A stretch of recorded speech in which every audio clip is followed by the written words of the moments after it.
ರಸಗೊಬ್ಬರ ತಿಂದು ಬಾಳುವ ಮರಕ್ಕೆ ಸಾಟಿ ಇಲ್ಲದ ನರನ ಬದುಕಿಗಿದು ನಾಚಿಕೆ.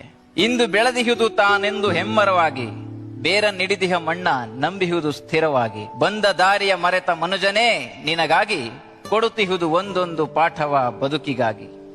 ದೂರದಲ್ಲಿರುವ ಮರಕ್ಕೆ ನೀರನೆರೆದವರಿಲ್ಲ, ಮೃಷ್ಟಾನ್ನ ಭೋಜನವ ಅದು ಕೇಳಲಿಲ್ಲ. ಮರಕ್ಕೆ ಮನೆಯಿಲ್ಲ, ಮಲಗಲು ನೆಲೆಯಿಲ್ಲ, ನಿಂತ ನೆಲೆಯಲ್ಲೇ ಸಂತಸವ ಬೀರುವುದು. ಸಂತ ಋಷಿಗಳಿಗೂ ತನ್ನಾಶ್ರಯವ ನೀಡುವುದು.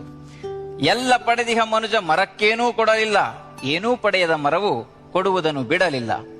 ಮಡದಿಗೊಂದು ಹೂವ ಮುಡಿಸಿ, ಮಗುವಿಗೊಂದು ಹಣ್ಣ ತಿನಿಸಿ, ಮನೆಗೆ ಒಂದು ತೊಲೆಯನಿಟ್ಟು ಸೂರು ಕಟ್ಟಿದ್ದು ಮರದಿಂದ.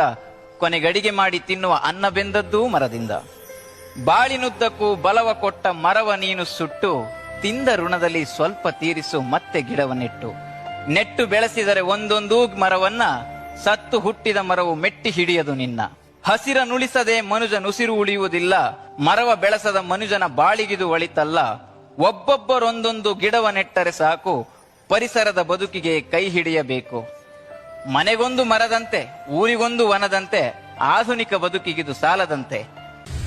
ಇದು ಗೌರ್ಮೆಂಟ್ ಕೆಲಸ, ಅದು ನಮ್ಮ ಕೆಲಸ. ಅದು ಗೌರ್ಮೆಂಟ್ ಕೆಲಸ. ಅದಕ್ಕೆ 6 ಕಂಬ ಬೇಕು, ನೆಟ್ಟು ಬೇಕು. ಅದಕ್ಕೆ ಎಷ್ಟು ದುಡ್ಡು? ಎಲ್ಲದಕ್ಕೂ ಸೇರಿ 300 ರೂಪಾಯಿ ಖರ್ಚು ಮಾಡಿರ್ತೀವಿ ನಾವು. ಇಷ್ಟೆಲ್ಲ ಸೇರ್ಬಿಟ್ಟು 6-7 ರೂಪಾಯಿ ಖರ್ಚು ಮಾಡ್ತೀವಿ. ನಮಗಿರೋದು ಅವ್ರಿಗಿರೋ ಕೆಲಸ. ಅದು ಗೌರ್ಮೆಂಟ್. ನಾವು ನೋಡಿ ವೇಸ್ಟ್ನು ಈ ತರ ಹಾಲ್ ಮಾಡಿಲ್ಲ, ಎಲ್ಲ ಒಂದ್ ಕಡೆ ಸೇರಿಸಿ ಸ್ವಚ್ಛ ಭಾರತ ಮಾಡ್ತಿದೀವಿ. ಇವತ್ತು ನಮ್ಮ ತಿರುಮಲ ಚಾರಿಟಬಲ್ ಅವರು ಗಿಡ ನೀಡೋ ಕಾರ್ಯಕ್ರಮ ಇಟ್ಕೊಂಡಿದ್ದಾರೆ. ಇದು ತುಂಬಾ ಸಂತೋಷ. ನಾವು ಗಿಡನ ಬೆಳೆಸಬೇಕು.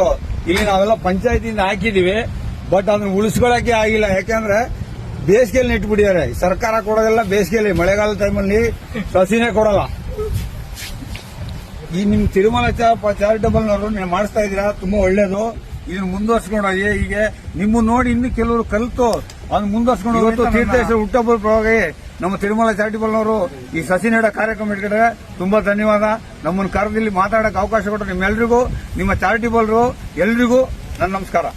ಇದೇ ರೀತಿಯಾಗಿ ಎಲ್ಲ ಸಸಿ ನೆಡೋ ಮುಖಾಂತರ ನಿಮ್ಮ ಹುಟ್ಟುಹಬ್ಬನ ಆಚರಿಸ್ಕೊಳ್ರಿ. ನಿಮ್ ತಂದೆ ತಾಯಿಗೆ ಖುಷಿ ಪಡೋ ರೀತಿ, ಅಂದ್ರೆ ಬೇರೆಯವ್ರಿಗೆ ಯಾವುದೇ ರೀತಿ ಮುಜುಗರ ತರದಲೆ ಈ ರೀತಿ ಸಮಾಜಮುಖಿಯಾಗಿ ಒಂದು ಪರಿಸರ ಪ್ರೇಮಿಯಾಗಿ ಅವಲಂಬಿತರಾಗೋ ರೀತಿಯಲ್ಲಿ ಇವತ್ತು ನಿಮ್ಮ ಹುಟ್ಟುಹಬ್ಬಗಳನ್ನ ಆಚರಿಸ್ಕೊಳ್ರಿ. ಮದುವೆ ವಾರ್ಷಿಕೋತ್ಸವಗಳಾಗಿರ್ಬೋದು, ಯಾವುದೇ ಒಂದು ವಿಚಾರಗಳನ್ನ ಪರಿಸರದ ಜೊತೆಗೆ ಹಂಚ್ಕೊಳ್ಬೇಕು ಅಂತ ಕೇಳ್ಕೊಂತ ನಮ್ಮ ಈ ಸಸಿಗಳು ನೋಡ್ಬೇಕಾದ್ರೆ ಬೇರೆಯವರು ಯಾವತ್ತೂ ಬೇಜವಾಬ್ದಾರಿ ಮಾತಾಡದಲೆ ಅವ್ರಿಗೆ ಸಹಕಾರ ಕೊಡಬೇಕು ಅಂತ ನನ್ನ ಕಳಕಳಿ ಮನವಿ.